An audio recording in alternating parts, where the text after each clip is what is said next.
What's going on, everybody? Hope you're having a wonderful day. Today we're going to be talking about how the manufacturers fix the left-turning tendencies when it comes to propeller-driven aircraft. Now, if you haven't watched the previous video to this series, go watch that because that described what the 4 left-turning tendencies were. So today we are going to be talking about the three fixes that manufacturers do, okay? The first one is going to be what's called the fin offset. Oops. Offset effect, okay? So, the fin offset effect, right? Let us talk about this. What is the fin offset effect? Now, you might have an idea because of the keyword fin, okay? So, let's just bear with me here on this drawing, right? This is going to be kind of a funky drawing, okay? We got the tail. This is all the tail, by the way. And this is these are the these are the horizontal stabilizers. And then these are the elevators, okay? Elevators. And then this right here is the fin, the tail. This is the rudder. So when we are flying and we have the spiraling slipstream, right? We know that it's going to impact. Let me get a different color here really quick. We know it's going to impact. It's going to be coming around. It's going to go wham, right? It's going to go wham, just like that. So it's going to make the plane turn left. And that was our spiraling slipstream, left turning tendency. So how do manufacturers fix this?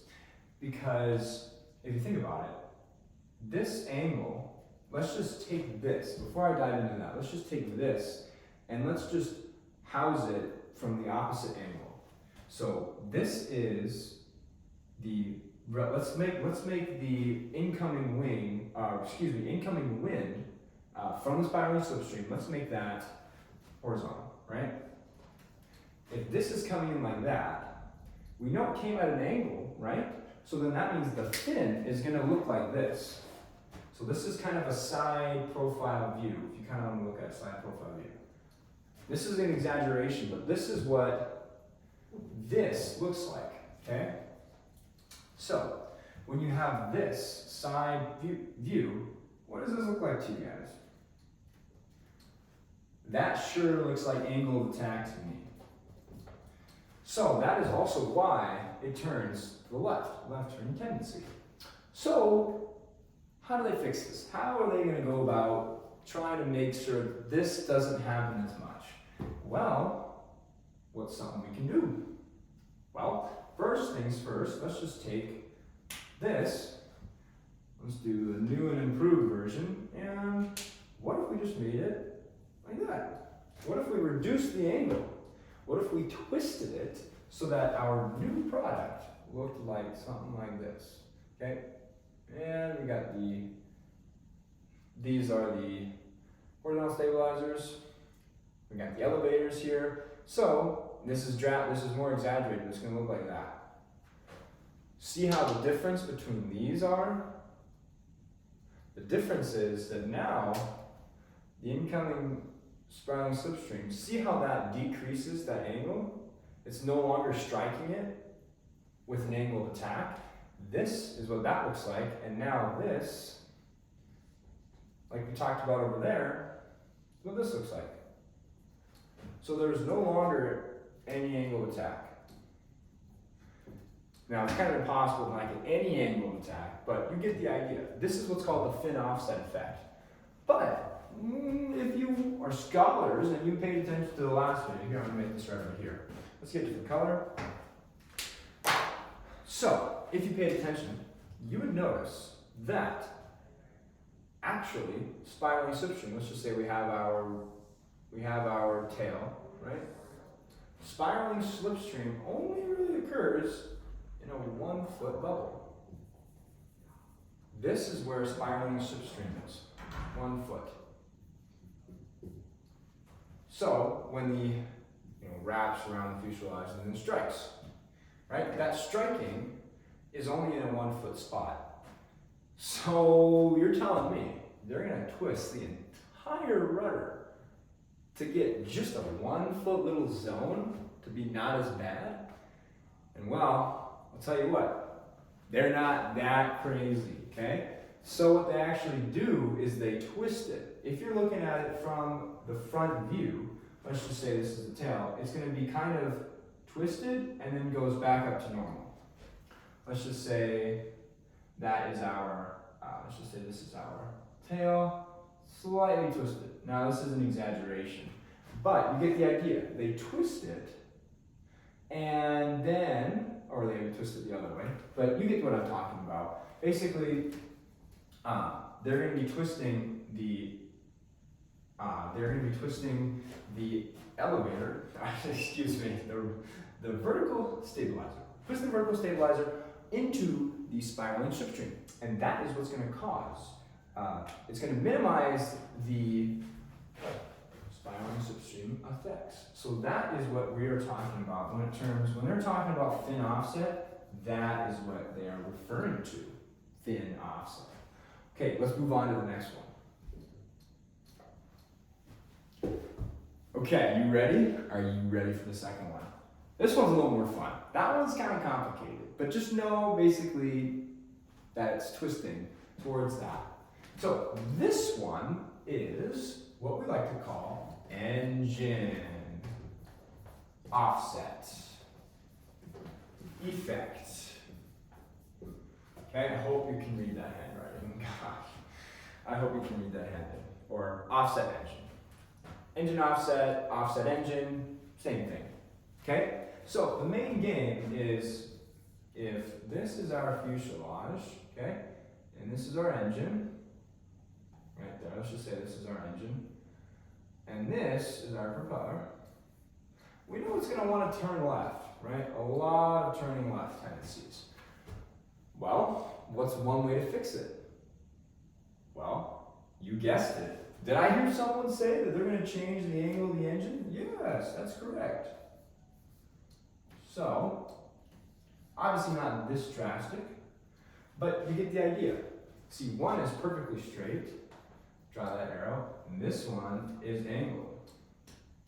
So the difference between the two is to compensate for those left turning tendencies.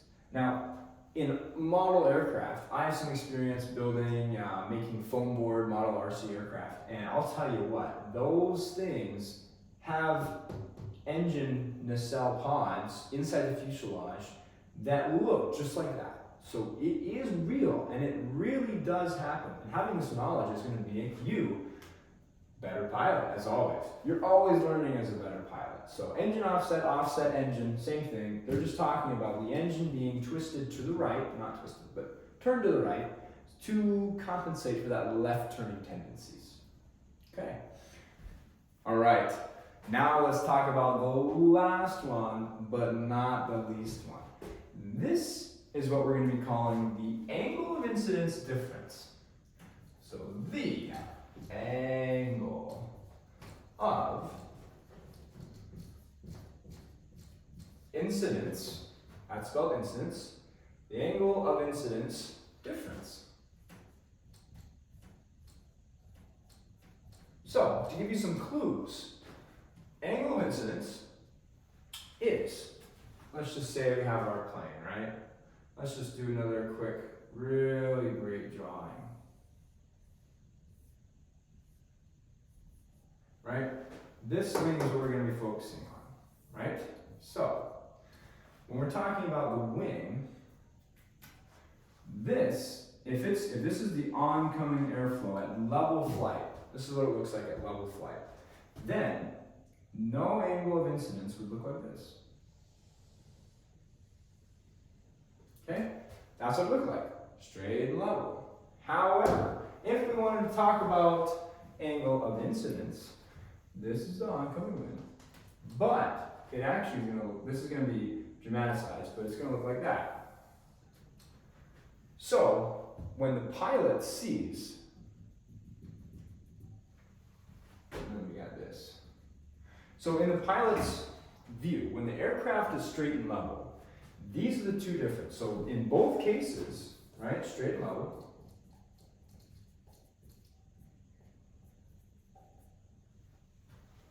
and then this is the same. You got level flight. Just call it level. We'll call it level. I mean, it is straight, but we will say that we're both in level flight. And this is level. So this is the angle of incidence. This is where, even though your aircraft is straight and level, your airplane is still actually having a positive angle of attack. So an angle of attack, and it's positive. Not because it's happy, I mean the wing is happy, but it's happy because it's generating lift. And this has 0 angle of attack. There's that angle of attack. So, because this is positive, because this has a positive angle of attack, it's generating lift when you're straight and level. That way, you don't need to be pitching up or trying to change your attitude to try to generate lift. So even when you're level flight, you're still generating that lift due to the positive angle of attack. So what does it mean? What's it talking about when we're talking about the angle of incidence difference? So this is ingrained in the wing, so it's permanently fixed like that, at a positive angle of attack. That way when you're level, you have lift. So the difference though is with the turning tendencies. So what's going to be what's going to be happening here is let me go ahead and get this erased really quick. So when we're talking about the aircraft, no wait, let me put that down there. We have two different angles of incidences. Let's take a snapshot, and let me use a different picture here so I'm not just red overloading you guys. So when we have, let's just say this is the right wing, keep it on our actual sides, and our right wing angle of incidence, this is 0 deck angle, and this is our wing, okay? And this is just what is stationary, okay? You can't change it. Let's just say this has an imaginary number of about 7 degrees, right? So this is our right wing. Now let's talk about our left wing. And I circled it because this is what stuff's about to happen, all right? So we have side of our wing. This angle is going to actually be different. We're going to be actually talking about an 8 or more degree difference. So if the angle of incidence is actually larger on the left wing, it's going to cancel out the left turning tendencies. Because now, angle of incidence generating more lift, it's going to want to turn to the right, and that's going to offset. Keyword, remember these other ones are offsets. This one doesn't have the word offset in it, but in reality it is. The angle of incidence different is an offset. And that's the key thing with how do manufacturers fix the left turning tendencies, and fix in quotes, because you can never really get rid of them. It is offsetting certain things about the aircraft.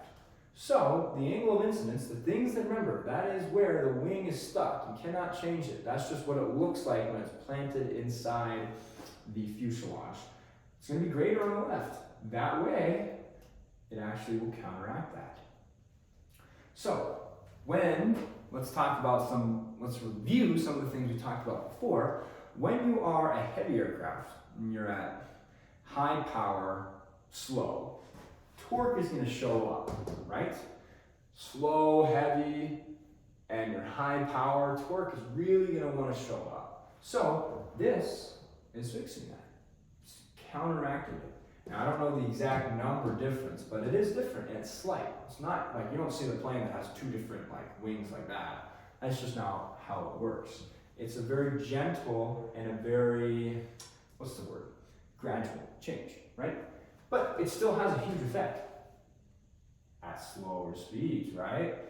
So, when we're going around, we want the best performance, okay? We want the most things that can't go wrong. I'm gonna erase this real quick. Like I was saying before, let me put this down. So, when we wanna go around,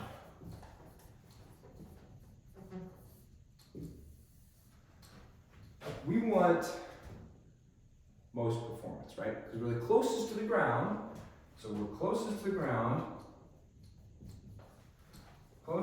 ground, so we're very much more dangerous than we would be in cruise flight, and we're usually slow, okay? We're slow. Close to the ground, slow. This is a critical phase of flight when we're landing. Landing is most important. Remember, takeoffs are optional, landings are mandatory. So when you're going around, you're closest to the ground, so danger, and you're slow, which also is danger. Because the slower you get, the closer you get to that stall, okay? So, that's why the manufacturers make the changes, okay? So they make changes, they do the fixes, emphasizing it around the go-around. So they emphasize, slow, heavy, or close to the ground. They emphasize this.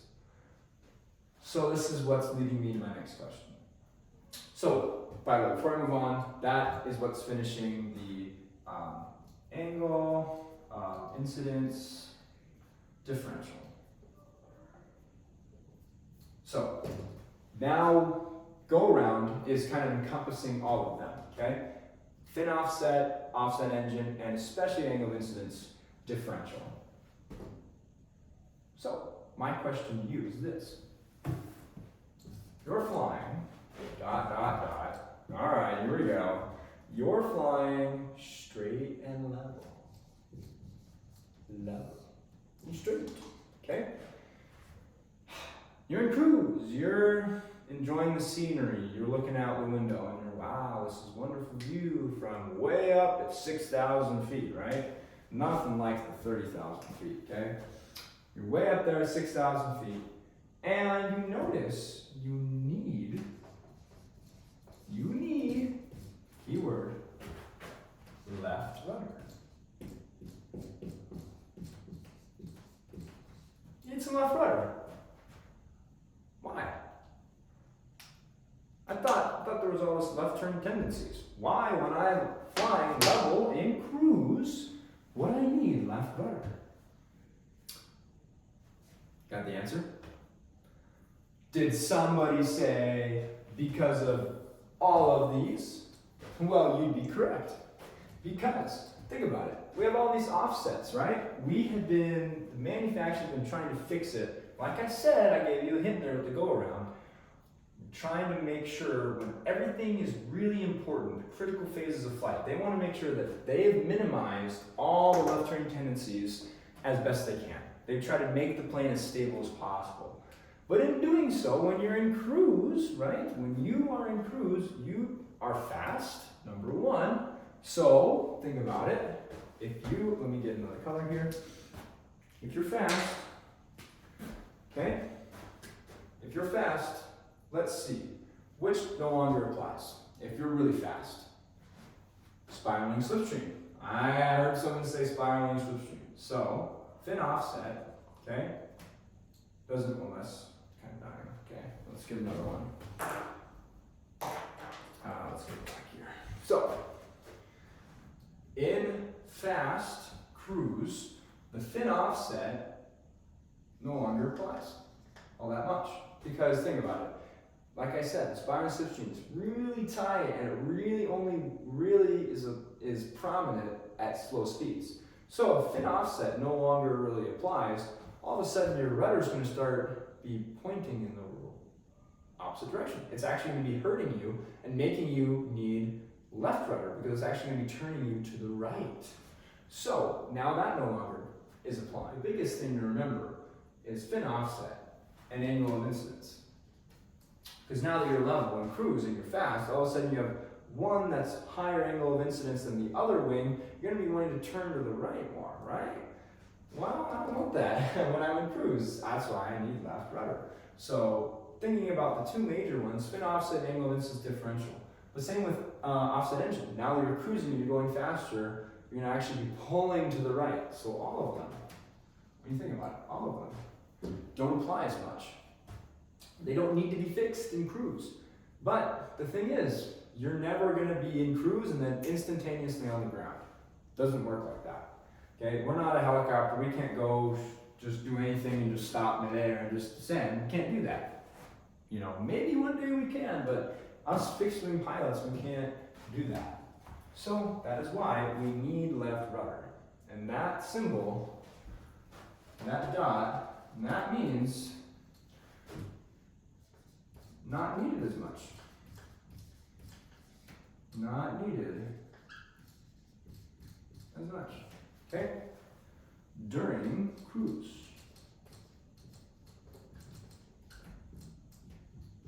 Okay?